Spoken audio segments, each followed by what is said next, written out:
आतिश फिशां book 2 part 16 आवाज लुबाबा हैदर पेशकश मीरे कारवां। ये सब मफरूजात थे, उनमें से कोई भी बात हो सकती थी, लेकिन ये तय था कि जो भी कुछ हुआ था पिछले आधे घंटे के अंदर अंदर हुआ था। मैं कॉटेज की तलाशी लेते हुए सब कुछ सोच रहा था कि पुलिस सायरन की आवाज सुनकर उछल पड़ा। सायरन की आवाज अचानक की और बहुत करीब से सुनाई दी थी। लगता था जैसे पुलिस की गाड़ी ने कॉटेज के सामने पहुंचकर सायरन बजाया हो। थाई की आंखों में भी वहशत सी उभर आई थी। हम दोनों ने एक दूसरे की तरफ देखा और तेजी से उस कमरे से बाहर आ गए। जब हम नोविता वाले कमरे के दरवाजे के सामने पहुंचे तो बाहर किसी गाड़ी का दरवाजा खुलने और बंद होने की आवाज सुनाई दी। इस तरफ, इधर पिछली तरफ भी एक दरवाजा है। थाई ने मेरा बाजू पकड़कर एक तरफ खींचा। मैंने एक नजर बेड पर पड़ी हुई नोविता की लाश की तरफ देखा और थाई के साथ तेजी से पिछले दरवाजे की तरफ बढ़ गया। मैं कभी दरवाजे का बोल्ट हटा रहा था कि कॉलबेल की आवाज गूंज उठी। पुलिस ने रिवायती हिमाकत का सबूत देते हुए दरवाजा खुला होने के बावजूद बराह रास्त अंदर दाखिल होने के बजाय कॉलबेल बजाना जरूरी समझा था। जराइम पेशा लोग पुलिस की ऐसी हिमाकतों से फायदा उठाते हैं।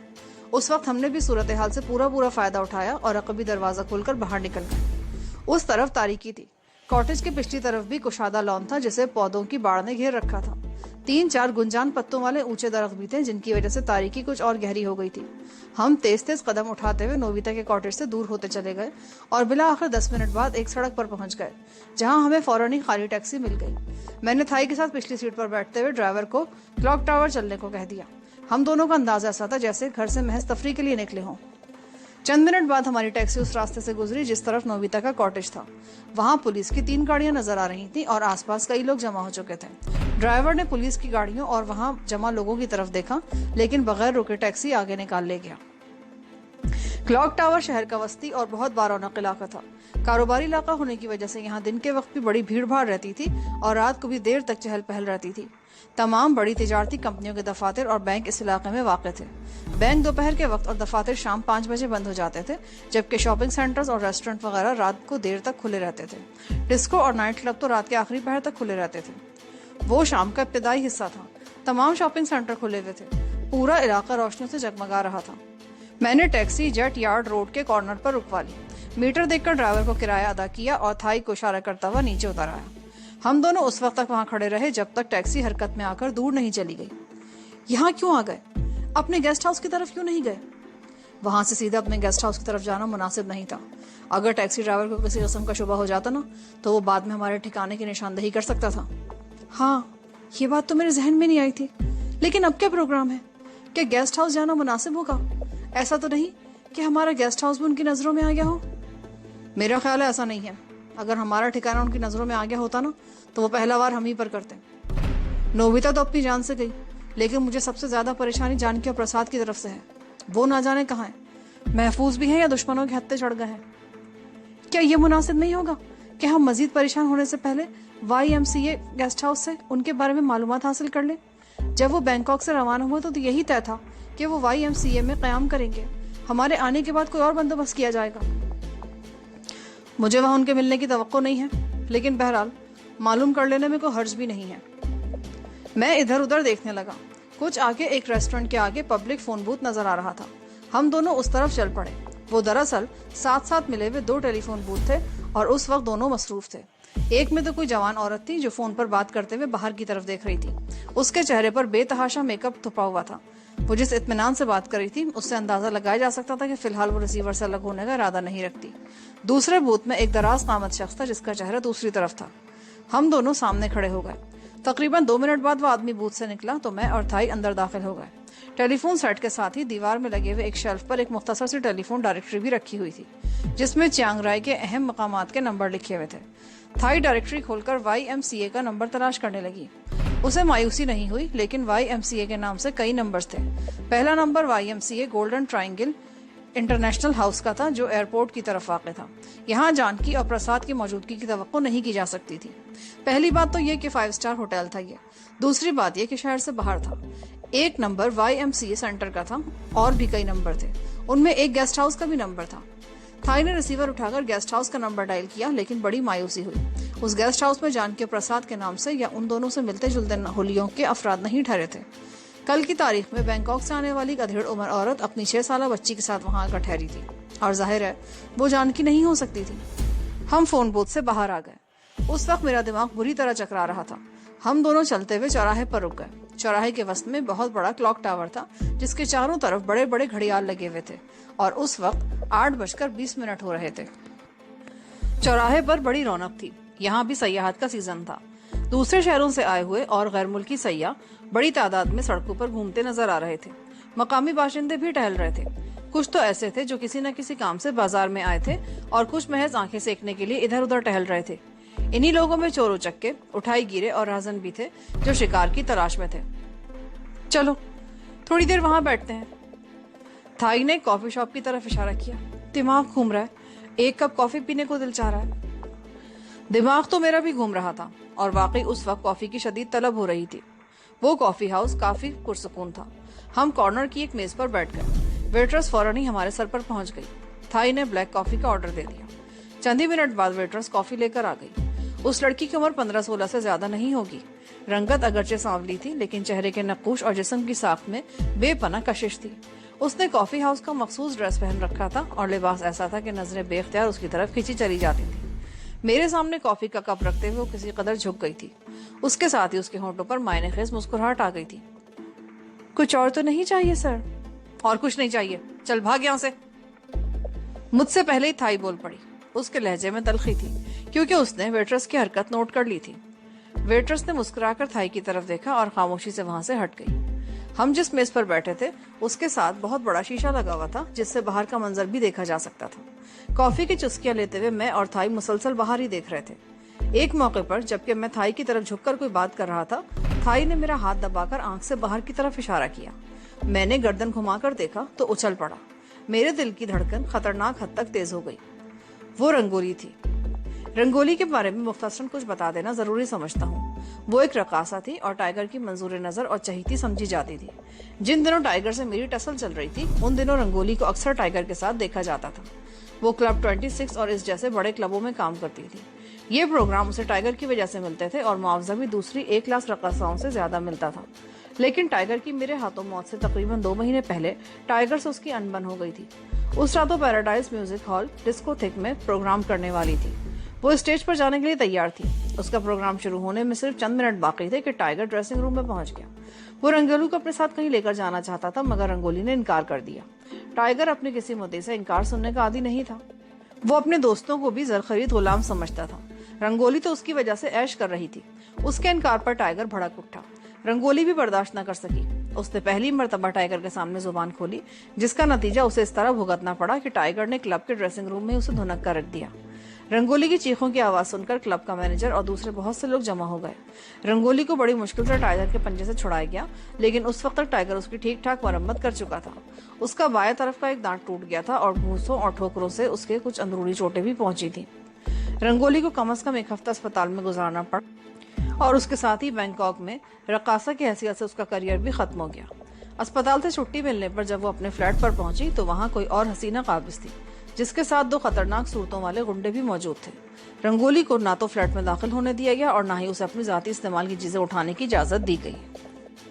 शहर के पॉश इलाके में ये शानदार फ्लैट टाइगर ही ने उसे लेकर दिया था। उसका सामान भी बहुत कीमती था और बहुत सी कीमती चीजें तो रंगोली ने अपने पैसों से खरीदी थी लेकिन उसे यहाँ से एक तिनका भी उठाने नहीं दिया गया।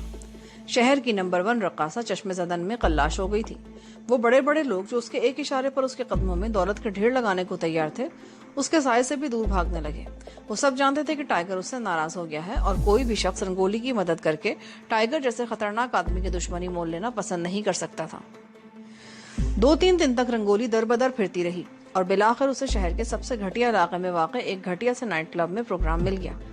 उस नाइट क्लब में निचले तबके के लोग ही आते थे जिनकी ज्यादा तादाद गुंडों और बदमाशों की होती थी। कोई रकासा यहाँ चंद रोज से ज्यादा नहीं टिकती थी।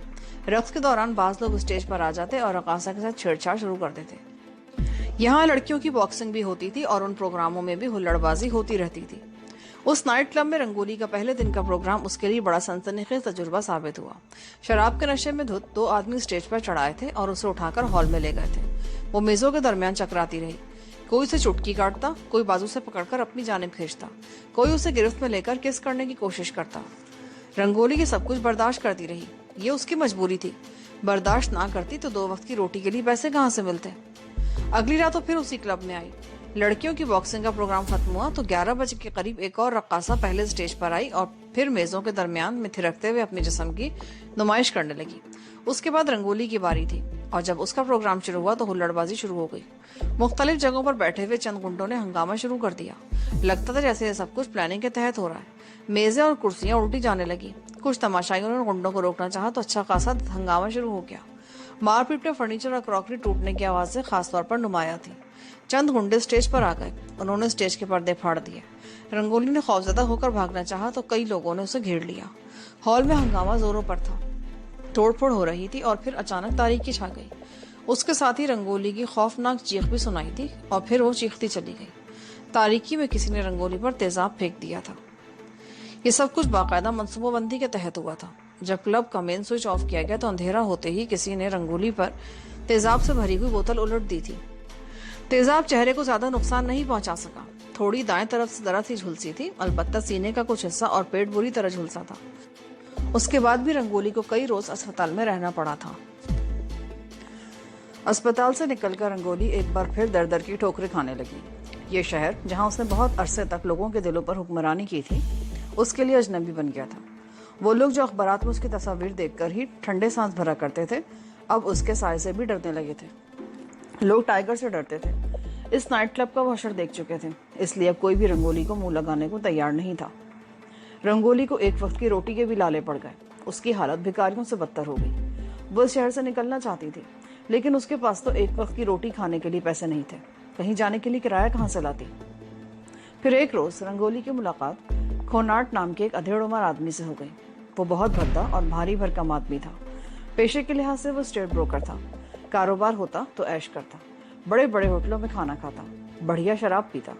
कोई ना कोई हसीन कॉल गर्ल उसकी बगल में होती। कारोबार बंदा होता तो ठर्रा पीने के लिए भी लोगों से चंद भात उधार मांगता नजर आता। वैसे उमूमी तौर पर वो मंदी का शिकार ही रहता था। तकरीबन 2 साल पहले उसके माली हालात बहुत अच्छे थे। बड़े बड़े होटलों और नाइट क्लबों में आना जाना था। उन्हीं दिनों उसने कई मरतबा रंगोली को परफॉर्म करते देखा था। उसका दिल मचला करता था, लेकिन रंगोली उसकी पहुंच से बहुत दूर थी। और फिर उस रात खोनाट ने रंगोली को एक 3rd क्लास रेस्टोरेंट में बैठे चाय पीते देखा तो फौरन पहचान लिया। उसे रंगोली की ये हालत देखकर हैरत भी हुई। वो बेतकल्लुफी से उसकी मेज पर बैठ गया। उन दिनों खोनाट की माली हालत भी बहुत दगरगू थी। बस इसी किस्म के रेस्टोरेंट्स में आमद और रफ्त थी जहाँ कम से कम पैसों में पेट भरा जा सके। 2 साल पहले वो बड़े बड़े नाइट क्लबों में रंगोली को दूर से ही देखकर ठंडे सांस भरा करता था, लेकिन उस वक्त इससे बेतकल्लुफ होने में उसे चंद मिनट से ज्यादा नहीं लगे। उसने रंगोली के चेहरे में सिर्फ एक तब्दीली देखी। थोड़ी पर गहरे ब्राउन रंगत का वो दाग जो तेजाब की वजह से पड़ा था, और हकीकत तो ये थी कि वो दाग भी बुरा नहीं लग रहा था। खोनाट ने रंगोली को अपने साथ चलने की पेशकश की तो रंगोली ने बिला झिझक इसको कबूल कर लिया और खोनाट के साथ उसके फ्लैट में आ गई। रंगोली तकरीबन 1 हफ्ता खोनाट के फ्लैट में रही। इस दौरान में खोनाट ने उसे बुरी तरह पामाल किया था। वो बार बार उसे अपने बेहंगम, भद्दे और गंदे जिस्म के बोझ तले रौंदता रहा और रंगोली खामोशी से बर्दाश्त करती रही। इसी दौरान एक रोज रंगोली को खोनाट ही से इत्तला मिली कि टाइगर मेरे हाथों मारा गया। उसके 3 दिन बाद रंगोली को खोनाट के फ्लैट से भागने का मौका मिल गया। उस रोज खोनाट की जेब में 2500 भात की रकम मौजूद थी। रंगोली को पता नहीं था कि उसने रकम कहाँ से हासिल की थी। उसने खोनाट की कनपट्टियां सहलाकर किसी तरह उसे बेहोश कर दिया और उसकी जेब से रकम उड़ाकर भाग निकली। पेड्रो टाइगर की जानशीनी इख्तियार कर चुका था। वो मुझसे टाइगर के कत्ल का बदला लेने के लिए पागल हुआ फिर रहा था।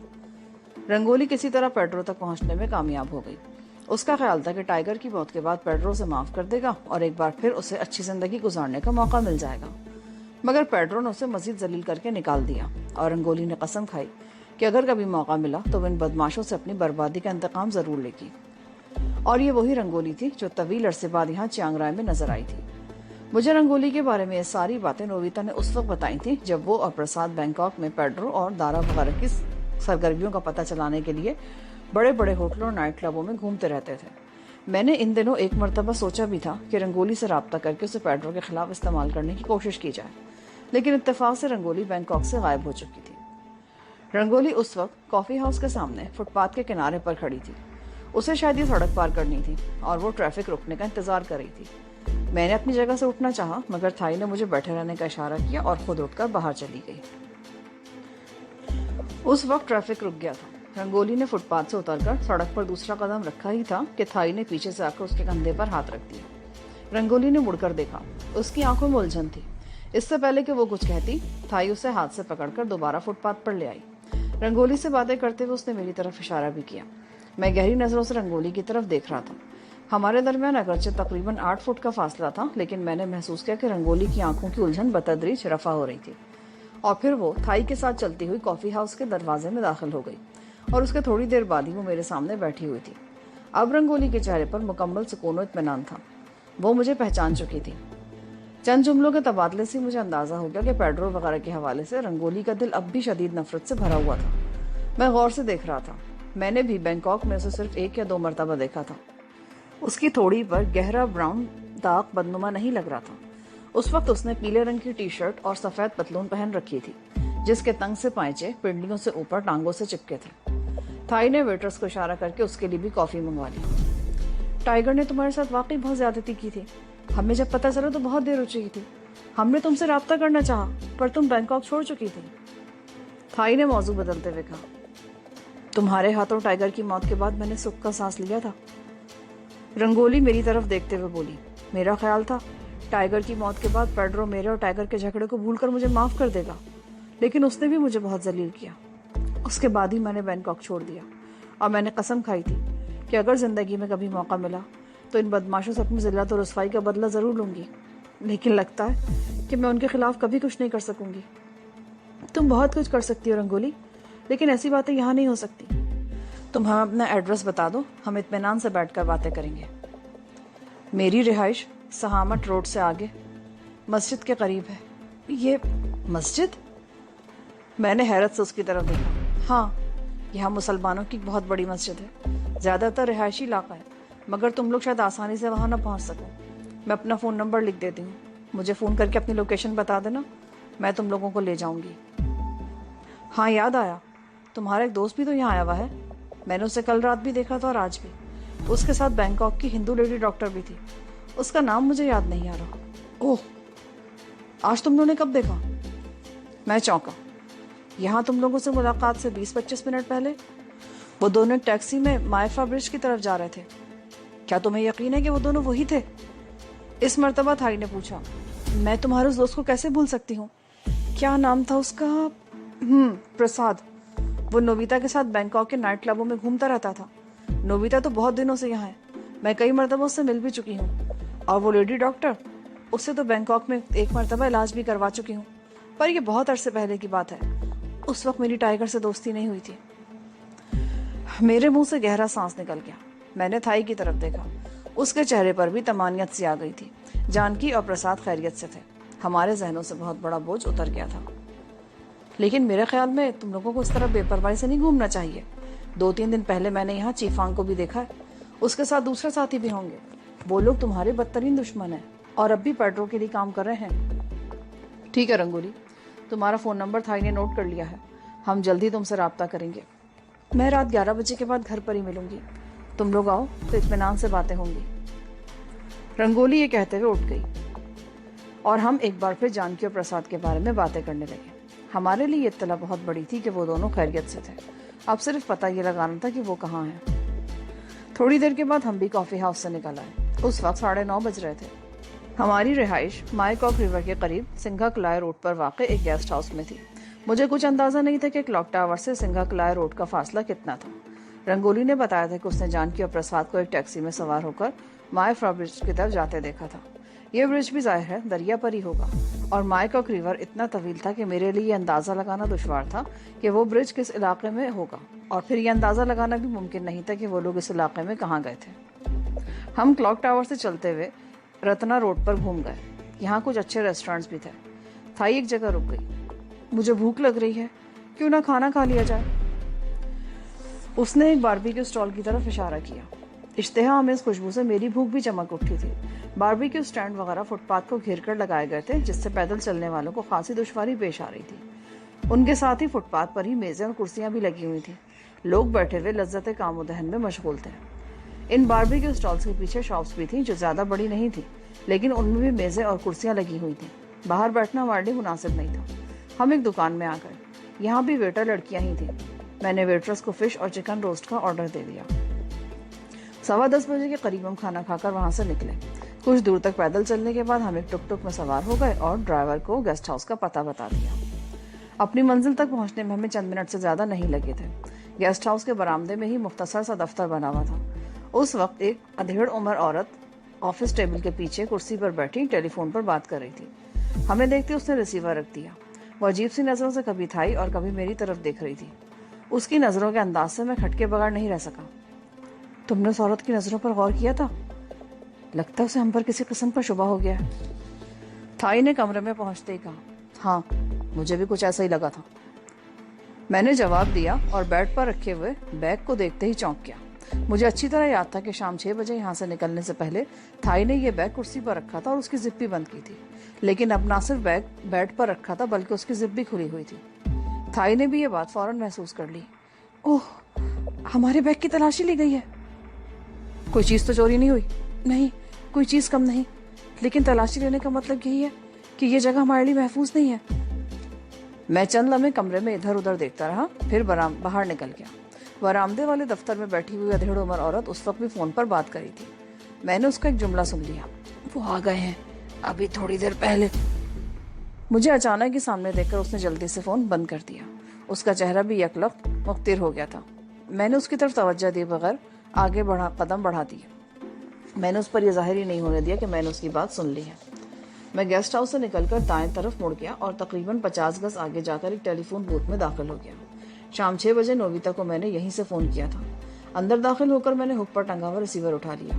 رنگولی نے جو اپنا فون نمبر تھائی کو لکھ کر دیا تھا وہ میں نے بھی ایک نظر دیکھا تھا اور مجھے یاد ہو گیا تھا۔ میں نے نمبر ملایا تو دوسری طرف گھنٹی بجتی رہی پر کال ریسیو نہیں کی گئی۔ اچانک مجھے رنگولی کی بات یاد آ گئی۔ اس نے کہا تھا کہ وہ رات 11 بجے کے بعد گھر پر ملے گی۔ میں نے ریسیور ہک پر لٹکا دیا اور بوتھ سے نکل کر تیز تیز قدم اٹھاتے ہوئے گیسٹ ہاؤس کی طرف چلنے لگا۔ 10 منٹ بعد میں اور تھائی کمرے سے نکل کر آفس والی ٹیبل کے سامنے کھڑے تھے۔ تھائی نے بیگ کندھے پر لٹکا رکھا تھا۔ ہمیں YMCA ہاسٹل میں کمرہ مل گیا، اس لیے ہم یہاں سے جا رہے ہیں۔ اس عورت کے چہرے کے تاثرات بدل گئے، جیسے اسے بڑی مایوسی ہوئی۔ اگر تم لوگ چیک آؤٹ ہی ہونا چاہتے ہو تو مجھے کوئی اعتراض نہیں، لیکن حساب تو صبح ہی ہو سکتا ہے۔ کیشیئر صبح آئے گی۔ کوئی بات نہیں، میں صبح آ جاؤں گا۔ عورت نے رجسٹر کھول لی۔ میں نے کمرہ نمبر والے خانے میں چیک آؤٹ ہونے کا وقت لکھا اور دستخط کر دیے۔ میں نے 1 ہفتے کا ایڈوانس کرایہ دیا تھا اور باقی رقم ملنے کی اب کوئی توقع نہیں تھی۔ باہر نکلتے ہوئے میں نے مڑ کر دیکھا، وہ ادھیڑ عمر عورت فون کا ریسیور اٹھائے پھر کوئی نمبر ڈائل کر رہی تھی۔ گیسٹ ہاؤس سے نکلتے ہی ٹک ٹک مل گیا۔ میں نے ڈرائیور کو کلاک ٹاور چلنے کے لیے کہہ دیا۔ فوری طور پر یہی ایک نام میرے ذہن میں آ سکا تھا۔ کلاک ٹاور کے چوراہے پر ٹک ٹک سے اتر کر ہم پیدل ایک طرف چلنے لگے۔ تقریباً 50 گز کا فاصلہ طے کر کے ہم ایک ٹیکسی میں بیٹھ گئے اور ڈرائیور کو سہامت روڈ چلنے کے لیے کہا۔ رنگولی نے بتایا تھا کہ اس طرف کوئی بہت بڑی مسجد ہے جس کے قریب ہی اس کا مکان ہے۔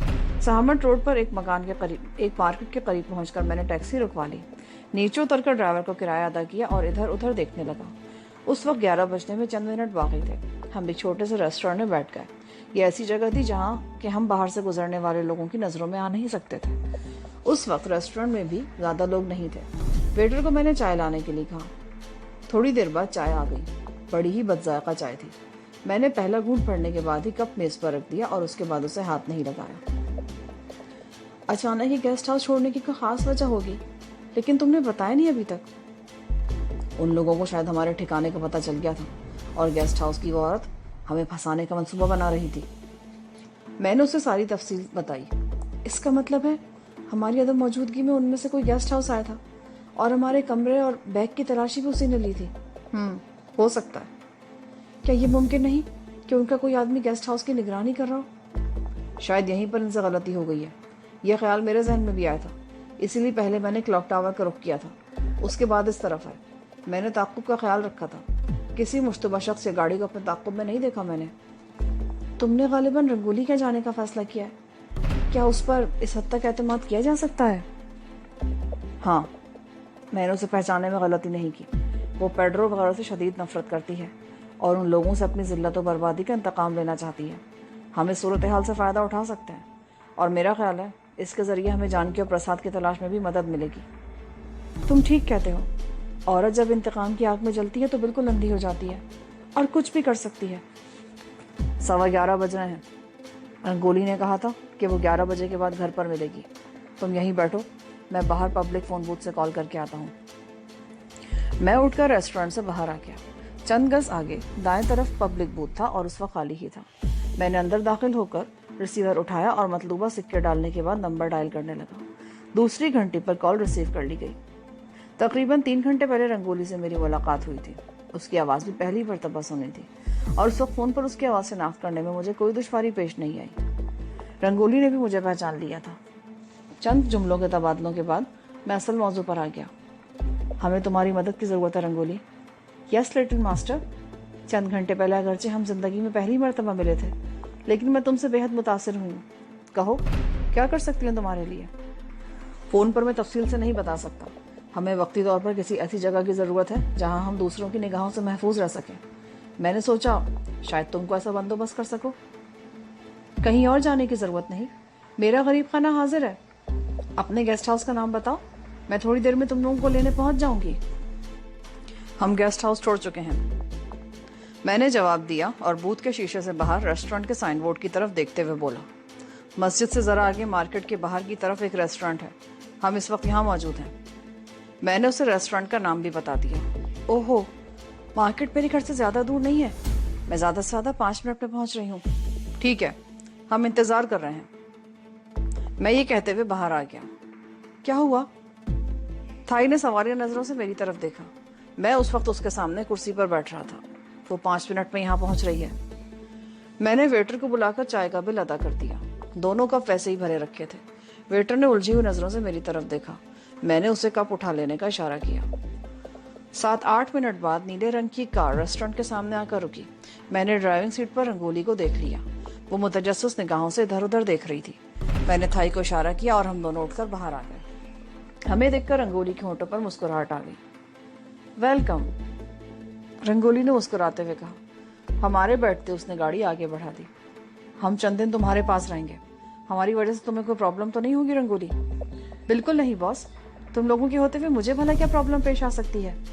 Thank you rangoli. کار ایک بار پھر اسی مسجد کے سامنے سے گزری. تھائی لینڈ میں پہلی مرتبہ میں نے کوئی مسجد دیکھی تھی اور اس میں شبہ نہیں کہ وہ بہت خوبصورت مسجد تھی. جیسا کہ مجھے بعد میں معلوم ہوا کہ چیانگ رائے میں تھائی مسلمانوں کے علاوہ بڑی تعداد میں چینی اور برمی مسلمان بھی آباد تھے. انڈین اور پاکستانی مسلمان بھی ایک معقول تعداد میں یہاں رہائش پذیر تھے. ان میں کچھ بزنس سے وابستہ تھے اور کچھ ملازمت پیشہ تھے. یہ مسجد انہی تمام مسلمانوں نے مل کر بنائی تھی. یوں 5 نمازوں کے وقت یہاں نمازیوں کی ایک معقول تعداد ہوتی تھی، لیکن جمعے کی نماز کے وقت تو شہر کے دور دراز علاقوں میں رہنے والے مسلمان بھی یہاں جمع ہو جاتے تھے. کار مختلف گلیوں سے ہوتی ہوئی ایک کشادہ گلی میں آ گئی. رنگولی نے انجن چلتا چھوڑ دیا اور نیچے اتر کر گیٹ کھولا اور دوبارہ کار میں بیٹھ گئی. بنگلہ بہت بڑا نہیں تھا. گیٹ کے اندر اتنی جگہ تھی کہ آگے پیچھے 2 کاریں کھڑی کی جا سکتی تھیں. ایک طرف مختصر سا لش گرین لان بھی تھا. برآمدے کی بتی جل رہی تھی جس کی روشنی میں لان کے بعض پودوں کے پتے چمکتے نظر آ رہے تھے. رنگولی ہمیں اندر لے گئی. 3 بیڈ رومز تھے، ایک ڈرائنگ روم اور مختصر سا لاؤنج بھی تھا. تھائی نے بیگ کندھے سے اتار کر لاؤنج میں ایک صوفے پر رکھ دیا. رنگولی ہمیں گھوم پھر کر مکان دکھاتی رہی. 2 کمروں میں تو بیڈز وغیرہ لگے ہوئے تھے، تیسرا بالکل خالی تھا. ڈرائنگ روم اور لاؤنج کا فرنیچر بھی اوسط درجے کا تھا جس سے رنگولی کی مالی حیثیت کا اندازہ لگایا جا سکتا تھا. آخر میں ہم لاؤنج میں آ گئے. تم لوگ بیٹھو، میں کافی بنا کر لاتی ہوں، پھر اطمینان سے باتیں کریں گے. رنگولی یہ کہتے ہوئے کچن میں گھس گئی. کافی تیار کرنے میں اسے 15 منٹ سے زیادہ نہیں لگے. ایک ایک کپ اس نے ہمارے سامنے رکھا اور تیسرا خود سنبھال کر سامنے والے صوفے پر بیٹھ گئی. رنگولی اگرچہ ہمارے یہاں آنے کی وجہ اور صورتحال کو کسی حد تک سمجھ رہی تھی، لیکن شاید وہ منتظر تھی کہ ہم خود کوئی بات شروع کریں. تم نے اندازہ لگا لیا ہوگا کہ ہم گیسٹ ہاؤس چھوڑ کر یہاں کیوں آئے ہیں؟ یس ماسٹر. کلاک ٹاور والے ریسٹورنٹ میں باتوں کے دوران میں ہی میں نے اندازہ لگا لیا تھا کہ تم لوگوں کو کوئی مسئلہ درپیش ہے. چند دن پہلے میں نے یہاں چیفانگ اور اس کے ساتھیوں کو دیکھا تھا. اس کے بعد ایک روز نوبیتا سے ملاقات ہوئی تو وہ بھی کچھ پریشان دکھائی دی تھی. کل پرساد اور جان کی نظر آئے. مجھے اندازہ لگانے میں کوئی مشکل نہیں ہوئی کہ یہاں کوئی گڑبڑ شروع ہونے والی ہے، اور آج جب تم لوگوں سے ملاقات ہوئی تو مجھے یقین ہو گیا کہ گڑبڑ شروع ہو چکی ہے. میں نے اس کی بات کاٹ دی. اچھا؟ ہاں، جانکی اور پرساد کل یہاں آ گئے تھے. ہم آج صبح پہنچے ہیں. شام 6 بجے میں نے نوبیتا کو فون کیا تو وہ دونوں وہاں موجود تھے، اور آدھے گھنٹے بعد جب ہم وہاں پہنچے تو کیا ہوا ماسٹر؟ نوبیتا کو قتل کر دیا گیا ہے. کیا؟ نوبیتا میں کچھ جان باقی بچی تھی. مرنے سے پہلے اس نے چیفانگ کا نام بتا دیا تھا، لیکن جانکی اور پرساد کے بارے میں کچھ بتانے سے پہلے اس کی روح اس کے جسم کا ساتھ چھوڑ گئی. मुझे शुबा था कि जानकी और प्रसाद भी चीफांग वगैरह के हत्थे चढ़ गए हैं। हम नोबिता के मकान को चेक कर रहे थे कि पुलिस वहां पहुंच गई। हम बड़ी मुश्किल से वहां से निकलने में कामयाब हो सके थे और इत्तेफाक से क्लॉक टावर पर तुमसे मुलाकात हो गई। तुमने बताया था कि तुमने हमसे मुलाकात से पहले जानकी और प्रसाद को देखा था। ये किस वक्त की बात है? यहाँ पर पार्ट 16 का अख्तिताम होता है। आगे कहानी सुनने के लिए पार्ट 17 समाप्त फरमाएं।